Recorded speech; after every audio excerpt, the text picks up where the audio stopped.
Teknologi modifikasi cuaca atau TMC yang dilakukan oleh Badan Nasional Penanggulangan Bencana atau BNPB selama 5 hari ke depan atau sejak Sabtu lalu hingga Rabu pekan ini untuk mengurangi intensitas hujan sebagai pemicu banjir yang melanda sejumlah daerah di Jawa Tengah. Modifikasi cuaca tersebut diselenggarakan berkat dukungan kerjasama antara BNPB dengan BMKG, kemudian BRIN, TNI, pemerintah Provinsi Jawa Tengah, dan unsur pemerintahan daerah terkait lainnya. Kita akan melihat pemirsa daerah-daerah mana saja dan juga bagaimana prosedur modifikasi cuaca dalam paparan infografis sejumlah wilayah ini dilanda bencana. Pemerintah lakukan modifikasi cuaca. Nah pemirsa, saat ini kita lihat wilayah-wilayah bencana yang terjadi begitu ya akibat cuaca ekstrim. Ini ada sejumlah wilayah yakni di Demak, kemudian di Semarang, kemudian di Jambi, serta di Kalimantan Barat.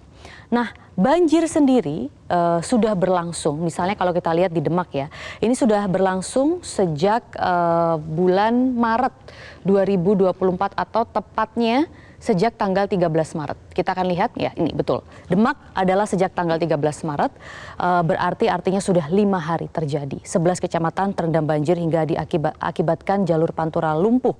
Lalu banjir di Semarang itu sudah berlangsung juga sama 5 hari dan sudah merendam 4 kecamatan sejak tanggal 13 Maret 2024. Lalu bagaimana dengan di Jambi? Ternyata banjir di Jambi ini sudah berlangsung sejak 14 Januari 2024 atau sudah sekitar 3 bulan dan merendam 576 desa di 87 kecamatan.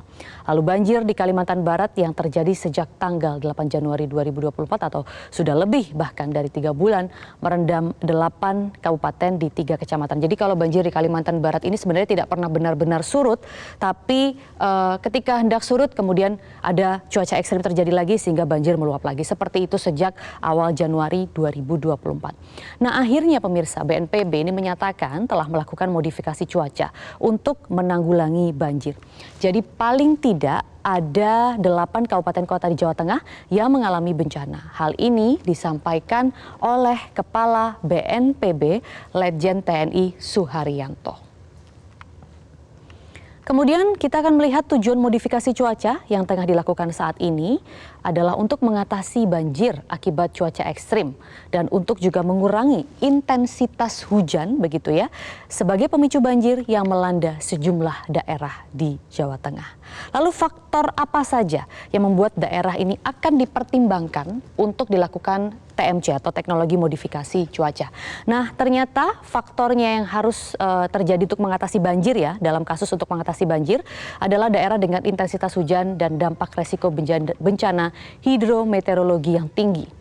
Bagaimana dengan proses TMC sendiri? Caranya ternyata hanya dengan menaburkan natrium klorida atau NaCl atau yang biasa kita ketahui garam dapur di atas langit wilayah terdampak. Atau dengan kata lain ini merupakan proses penyemaian yang dapat menurunkan hujan lebih cepat. Ini biasanya untuk bencana kekeringan atau kebakaran hutan atau jika kasusnya banjir begitu ya akibat cuaca ekstrim seperti yang terjadi di Jawa Tengah saat ini, maka penyemaian biasanya untuk menurunkan hujan lebih awal dan mengalihkannya ke wilayah lain. Nah, bagaimana dengan biaya yang harus digelontorkan untuk teknologi modifikasi cuaca ini? Jadi biaya modifikasi cuaca ini pun juga cukup fantastis ya pemirsa. Angkanya itu di kisaran 200 juta rupiah per hari. Ini dikatakan oleh BRIN. Dengan kata lain ya, rinciannya ini untuk membeli bahan bakar pesawat atau aftur, kemudian bahan semai awan atau garam, dan juga untuk biaya operasional personel. Bahkan jika jumlah titik penyemaian ini banyak ya, titik awannya, ini juga bisa mencapai miliaran rupiah. Lalu apa sih sebenarnya perbedaan penyemaian untuk bencana banjir atau cuaca ekstrim dengan bencana kekeringan dan juga kebakaran hutan? Sebenarnya prosesnya hampir sama, yaitu dengan menaburkan NaCl atau garam di awan yang dituju. Jika musim hujan biasanya akan dicari awan potensial di atas laut. Namun jika untuk musim kemarau maka akan dicari awan dekat dengan kawasan kekeringan atau kebakaran hutan. Jadi sebenarnya yang membedakan adalah ketika garam ini disemai begitu ya di awan, kemudian di atas awan potensial hujan, itu kalau untuk musim hujan atau untuk mengatasi cuaca ekstrim itu ditargetkannya sebelum masuk ke kota-kota besar. Sedangkan kalau di musim kemarau itu pesawat bermuatan garam atau NaCl itu langsung ke awan potensial hujan yang ditargetkan biasanya hujannya itu awan itu akan ditargetkannya di dekat daerah yang dituju. Misalnya di daerah yang dilanda oleh bencana kemarau, kekeringan ataupun kebakaran hutan dan lahan, sehingga nanti hujan buatan ini bisa terjadi di kawasan kekeringan atau kebakaran hutan dan lahan atau karhutla itu. Kemudian kalau di musim hujan seperti sekarang, biasanya hujannya itu akan dialihkan begitu ya. Jadi dialihkan biasanya terjadinya nanti akan di atas laut. Nah, itu adalah perbedaan modifikasi cuaca yang dilakukan saat musim hujan ataupun musim kemarau. Nah, memang pemirsa kita tentunya berharap ya, semoga langkah pemerintah yang dengan biaya cukup mahal ini benar-benar bisa atasi bencana banjir di sejumlah daerah. Namun yang lebih kita harapkan dan dorong adalah tentunya bagaimana pemerintah bisa memitigasi bencana banjir rutin ini agar tidak kembali lagi setiap tahunnya.